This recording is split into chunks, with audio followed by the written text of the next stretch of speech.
Buenas noches, muchas gracias por la invitación y al público televidente que nos acompaña. Tenemos varias consultas que hacerle. La primera, considero, para no luego distraernos en temas de cambio climático que podemos profundizar, es ¿qué tan importante es lograr la ley marco de cambio climático para el Perú? Para nosotros resulta fundamental, porque todo aquello que ha sido discutido en el marco de la COP20 sobre reducción de emisiones de gases de efecto invernadero, sobre protección de bosques, sobre cambio de matriz energética, etcétera, etcétera, puede quedar en discurso, ¿no?, muy gaseoso, muy abstracto, si es que no se garantiza que en la agenda interna haya la institucionalidad que garantice la implementación de políticas para hacer que todo ese discurso aterrice en la práctica, ¿no? Por eso necesitamos una ley marco de cambio climático que defina con claridad la rectoría en materia no solamente ambiental, sino en el tema de cambio climático, que defina claramente competencias dentro del Poder Ejecutivo y los distintos niveles de gobierno, y que defina claramente cuáles son las herramientas que van a garantizar la implementación de acciones concretas, ¿no?, que sean además medibles, verificables y con participación ciudadana que garantice que éstas se van a implementar efectivamente. Entonces, en resumen, ley marco de cambio climático para asegurar que todo lo que se ha hablado en la COP20 aterrice en la agenda nacional de manera muy concreta y efectiva. Muchas veces la ciudadanía busca referencias de éxitos para poder entender que eso es necesario. ¿Es posible, congresista, que comparta con nosotros, quizás en la región o quizás en alguna referencia de país, que esté funcionando bien con una ley similar en determinado país? ¿Existe ya? Tenemos conocimiento, y de hecho fue motivo de discusión en un foro donde se presentó el proyecto de ley que ahora está en discusión en el Congreso de la República aquí en el Perú. Tenemos conocimiento de que en México se aprobó una ley marco de cambio climático. Sin embargo, también se nos comentó que había dificultades en su implementación. Por eso nosotros, por ejemplo, le estamos poniendo bastante énfasis a la participación ciudadana. Por ejemplo, buscamos que se fortalezca lo que se llama la Comisión Nacional de Cambio Climático, un espacio en el que está el gobierno, el poder ejecutivo, los gobiernos regionales y locales, pero también sociedad civil, universidades, organizaciones de pueblos indígenas, sindicatos, colectivos ambientalistas, porque son ellos finalmente los que podrán asegurar que las políticas públicas, los discursos aterricen en cosas concretas. Por eso es importante también que la opinión pública se sensibilice sobre estos temas, porque quienes estamos en política sabemos que si es que no hay una ciudadanía vigilante y exigente, los compromisos pueden quedar en letra muerta, ¿no? Y ese es un tema que deberíamos de conversar justo en este momento, porque muchas personas quizás no estaban al tanto que existe la posibilidad de que el Perú logre tener una ley de cambio climático. ¿Qué pasó? ¿En qué situación está? A ver, se han presentado, me parece, cerca de una decena de proyectos de ley de diversos congresistas sobre la materia. Se inició el debate en la Comisión de Pueblos Indígenas y Medio Ambiente. Sin embargo, por la complejidad del tema, no se llegó aún a un consenso y se prefirió. En algún momento tuvimos la tentación de aprobar ya, como sea, una ley marco de cambio climático para poder presentarla en el ámbito de la COP, pero también creímos que era más responsable tomarnos un poco más de tiempo, hacerlo bien para que nos garantice tener un instrumento realmente fiable, y decidimos postergarlo un poco para aprobarlo. En este caso ya sería en marzo, puesto que ahora entramos a un periodo de receso legislativo. Pero hay buen ánimo, hay buena disposición. La COP por lo menos ha servido para tomar conciencia todos de que este es un tema importante y urgente, aun cuando a veces no lo asociamos necesariamente con este tema de cambio climático, pero lo cierto es que, como felizmente ya se ha hablado ampliamente ahora, el Perú está viviendo ya de manera muy concreta y muy grave los efectos del cambio climático. Lo viven, por ejemplo, nuestros pequeños y medianos productores agropecuarios, ¿no?, que dependen directamente del clima para sus cultivos, que están siendo afectados, que están perdiendo ya cultivos, especies también que están siendo afectadas por plagas, que extienden su ámbito, digamos, de impacto por efectos del cambio climático. Eso va a afectar también nuestro aprovisionamiento de alimentos. También hemos visto muy concretamente cómo en los últimos años la incidencia de desastres naturales por efectos del cambio climático también ha aumentado, ¿no? Huaicos, inundaciones, desbordes de ríos, etcétera. Es decir, es un tema que ya estamos viviendo. Nuestros nevados, quienes son serranos como yo, se dan cuenta perfectamente, solamente levantando los ojos, que nuestros nevados se están reduciendo dramáticamente. Entonces, los efectos ya están aquí y ahora, ¿no? Y creo que por lo menos esta COP ha permitido que nos demos cuenta que no se trata de un tema lejano, ajeno a nosotros, sino que ya lo estamos viviendo y requerimos actuar de manera rápida y concreta.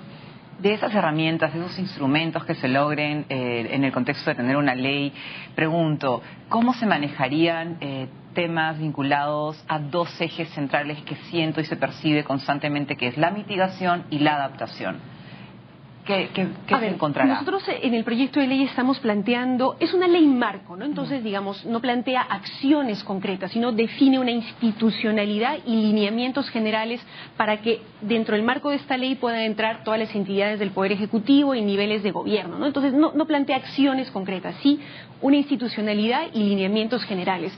Y una cosa en la que nosotros estamos poniendo bastante énfasis es en la necesidad de articular este tema de política de adaptación y mitigación al cambio climático con política de ordenamiento territorial, nuevamente para que la cosa aterrice de manera muy concreta. Por decir algo, estamos hablando, por ejemplo, de cambio de matriz energética, es decir, depender cada vez menos de los combustibles fósiles, petróleo, gas, ¿no es cierto?, y transitar a energías renovables, eólica, solar, etcétera, ¿no?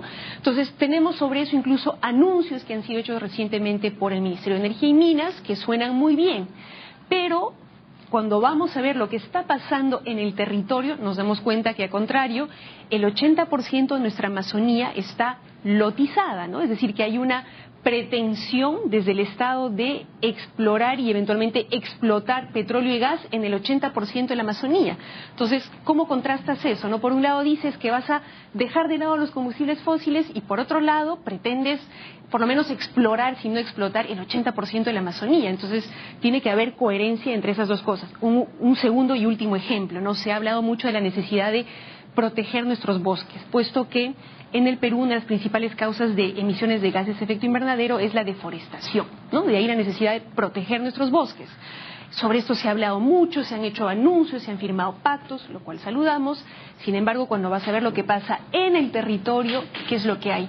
Más de 4.000 comunidades campesinas y nativas que no están tituladas, ¿no? Entonces, se pretende empoderar a los pueblos indígenas como guardianes de los bosques, pero por otro lado no se garantiza su titulación, ¿no?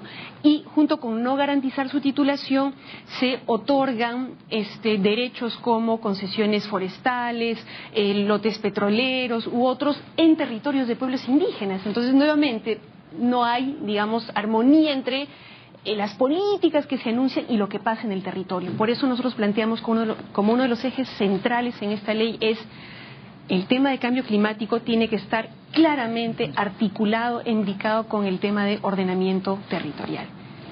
Si nos vamos un poco más al sector internacional y a la observación directa de lo que se realizó y lo que se acordó en la conferencia de las partes, mi pregunta es, ¿qué opina usted como congresista del resultado oficial hacia París? ¿Cómo lo observa? A ver, yo creo que teníamos expectativas bastante altas, ¿verdad? Y creo que, para empezar, digamos, por los puntos positivos, a mí me parece digno de reconocer y saludar el hecho de que, por ejemplo, haya habido amplia participación, todos los países, amplia participación ciudadana también, que se haya dado presencia a los pueblos indígenas dentro de la COP oficial, ¿no? Un pabellón indígena, que se haya abordado el tema de género, por ejemplo, ¿no? Género y cambio climático, reconociendo por un lado, la particular vulnerabilidad de estos sectores frente al cambio climático, pero también su potencial, ¿no? Como actores claves para combatir sus efectos, ¿no? Por otro lado, saludamos el hecho de que se haya llegado a un consenso, es decir, por lo menos no hemos retrocedido, ¿no? No es como en Copenhague que no hubo acuerdo, no hubo nada, por lo menos acá tenemos algo.